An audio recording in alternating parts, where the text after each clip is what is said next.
Click the links for Odyssey, Bit Chute, or to Sports Channel Coffee, the various other links, especially get on Telegram. That is the way to go. All right, so here is the tweet. The most ratioed tweet in history. I don't know, you have to check back. It's not going over well. CBS News, who is carrying a lot of water. The U.S. economy has been hit with increased gas prices, inflation, and supply chain issues due to the Ukraine crisis.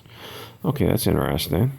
For some reason, there's a lot of Israeli war pigs on Twitter who are very anxious that America should throw some blood into this equation for some reason, but they don't really say why. They seem to say taking the side of Russia, or taking the side of staying out of other countries' business, is taking the side of Russia, and that's bad. They don't seem to explain why we'd want to take the side of Russia over the Ukraine.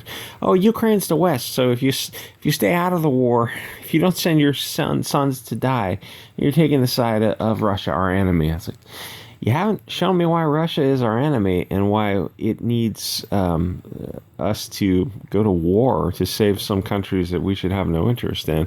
There's that meme telling some of the founding fathers, like, Russia just invaded the Ukraine. And founding fathers going, dude, who the fuck cares? So, although many Americans may prefer the U.S. stay out of the conflict, yeah, that's like 75% of the Americans prefer that U.S. stay out of the conflict. We should have stayed out of a lot of conflicts. Vietnam, for one. I don't know. Korea, for another. World War II, should have just went after the Japanese and stayed out of the European theater. Let them settle their own battles. But the puppet masters want us at war, then we will go to war. And some of the earlier wars before that. Yes, we want to stay out of the war. Any conflict between Russia and the Ukraine, the brewing violence and political fallout are already hurting. Well, I don't know if there's any violence yet, but it's good for you to put that in the first paragraph. Are already hurting their wallets. Really? Because I don't think it's actually happened yet. It's almost as if you need to travel back in time.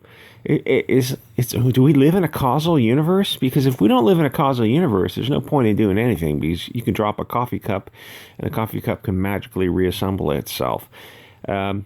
The brewing violence political fallout are already hurting their wallets. Gasoline prices, which have hit 8-year highs, could surge even further if the hostilities escalate, or if U.S. lawmakers pass another round of sanctions.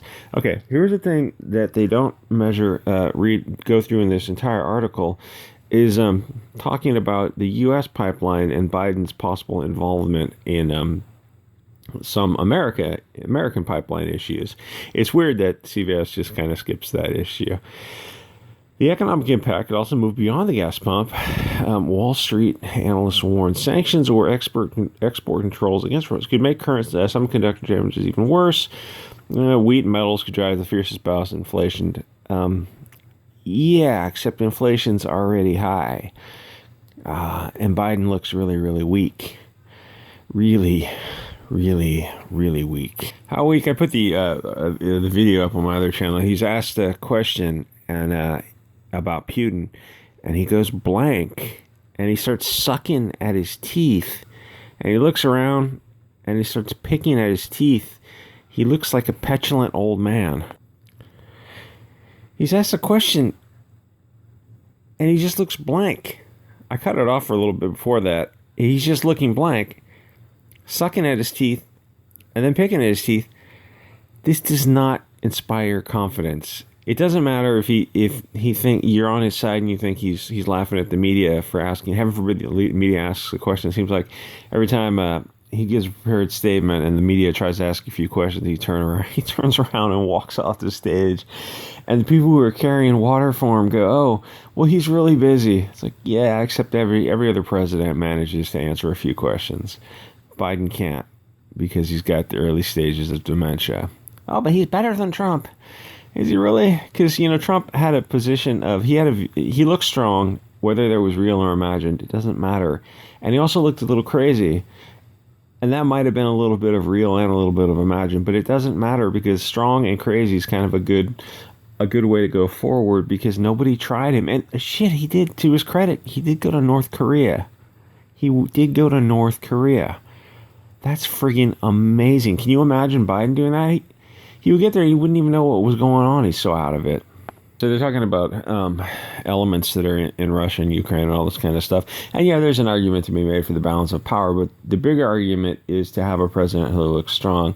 And you had that with Trump. And don't get me wrong, I'm on the further right on some issues. And like most people look at Trump as he's not this. There's no solution to this problem you have in a diverse America, because there's no stable, diverse nation that is going to work over a long time. Over like the lifespan of America is very, very short. The future is Brazil, South Africa, some kind of combination of that. There's no getting around that. Anyway, so they talk about Russia as a major exporter of crude oil, accounting for about 12% of the world's supply. Any disruptions? Okay, so Germany's got a pipeline in the works, and they'll mention that. But what they don't, it's like, okay, so they're trying to explain higher gas prices. It's like, are gas prices going up, or is the dollar being devalued? And it might be a little bit of both. So Russia, Ukraine, Germany, pipeline. So, you don't go, yeah, they could, Russia.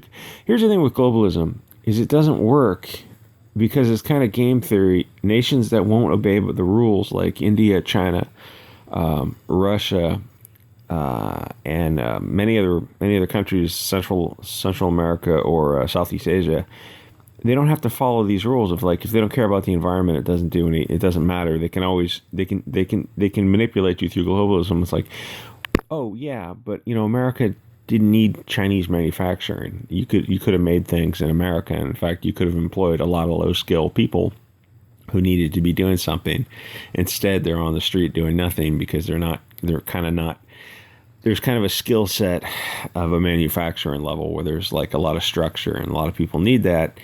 And oh well, you just exported that to China and Mexico and overseas. It's like, well, how did that help? How did that help a big segment of America? Oh, it didn't. It helped the wealthy.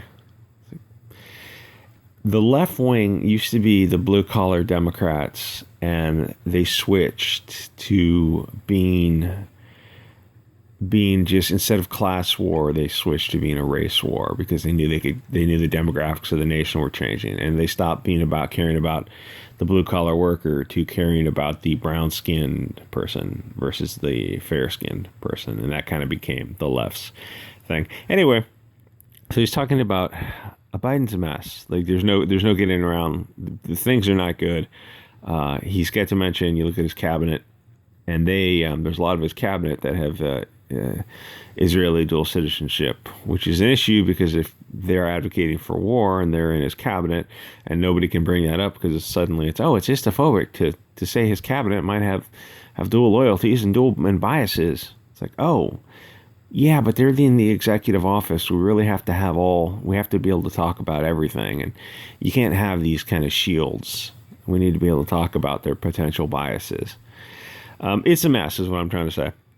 Anyway, so the supply chain is a mess. I think the port of LA has got ships that have been out there for, I don't know, a year now, just sitting out there where they're trying to figure out what to do. It's like, okay, the withdrawal from Afghanistan, with Biden pulling out, that was hard to watch. That people kind of climb on airplanes. I mean, the media barely covered it.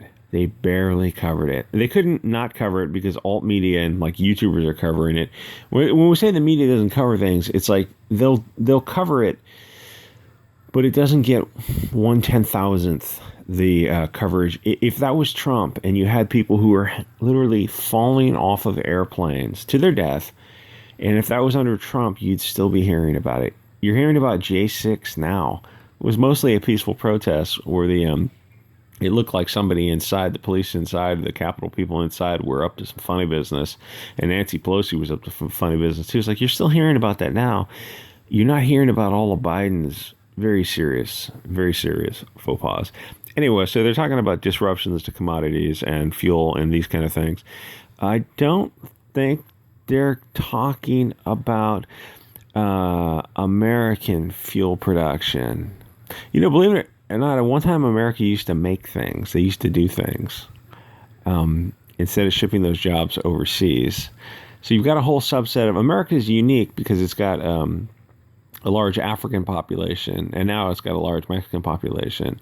And so it's got a large population of folks